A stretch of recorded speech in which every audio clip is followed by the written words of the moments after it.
The air in the Apex Dynamics factory was heavy with tension and the faint smell of burnt circuits. Engineers darted between monitors, their faces tight with frustration. At the heart of the chaos stood a $6 million automated assembly machine, the company's crown jewel until it stopped working 2 weeks ago. Each startup attempt ended in flickering lights, grinding gears, and a system shutdown. The best mind software coders, mechanics, even outside consultants flown in at great expense can't crack it. Victor Langston, the CEO, arrived that morning from Chicago, his sleek suit and polished watch screaming wealth. He thrived on control, and this malfunction was a personal affront. With the press circling and shareholders restless, he turned the crisis into a spectacle. Standing before the machine, he called for silence, his voice booming. "If no one here can fix this, maybe we should let the janitor try." The room laughed nervously, a mix of engineers and executives watching his performance. Then his eyes landed on a figure near the janitor's closet. Evan Holt, 16, stood quietly, his muddy boots and faded flannel out of place among the polished factory floor. His father's brother, Uncle Ben Holt, had been a night janitor at Apex for years. Evan was just there after school, waiting for Ben's shift to end so they could drive home. Langston smirked, pointing. "Hey, farm kid, want to take a stab? Maybe you'll get lucky." The sarcasm drew chuckles, cameras rolling for what they thought would be a viral joke. Evan didn't laugh. His gray eyes met Langston's, steady and unyielding. Without a word, he stepped forward, weaving through the crowd of skeptical engineers. Some snickered, others watched, unsure whether to intervene. Langston crossed his arms, ready for the boy to falter. Ben stepped up, voice shaky. "Sir, Evan's just visiting." "He's not. Let him try."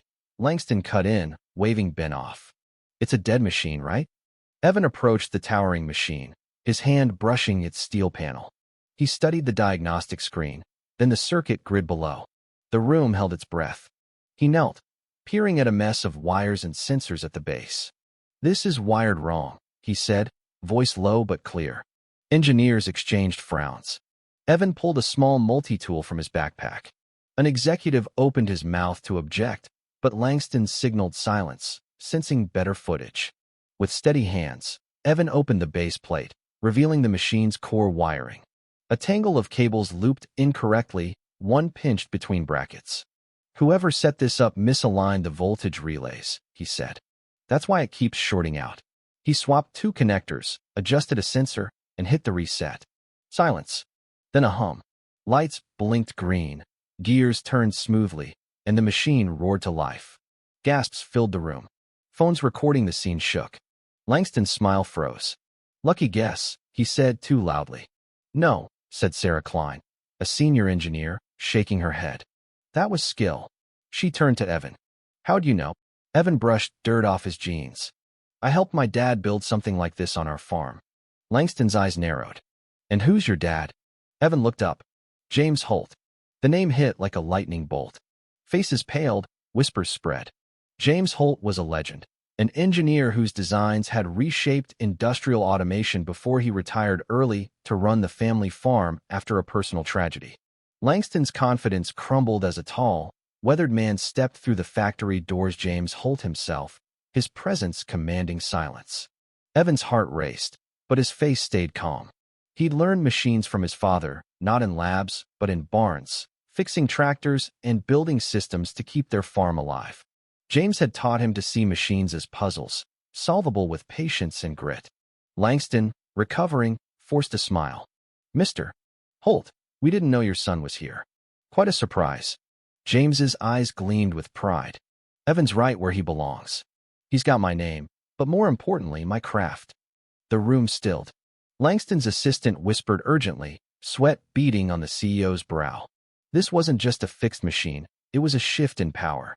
Evan spoke, addressing the engineers. "This machine's strong, but the setup was sloppy. Tech needs care, not just code." His words carried weight, and Sarah nodded, impressed. Langston, sensing the shift, pivoted. "Mr.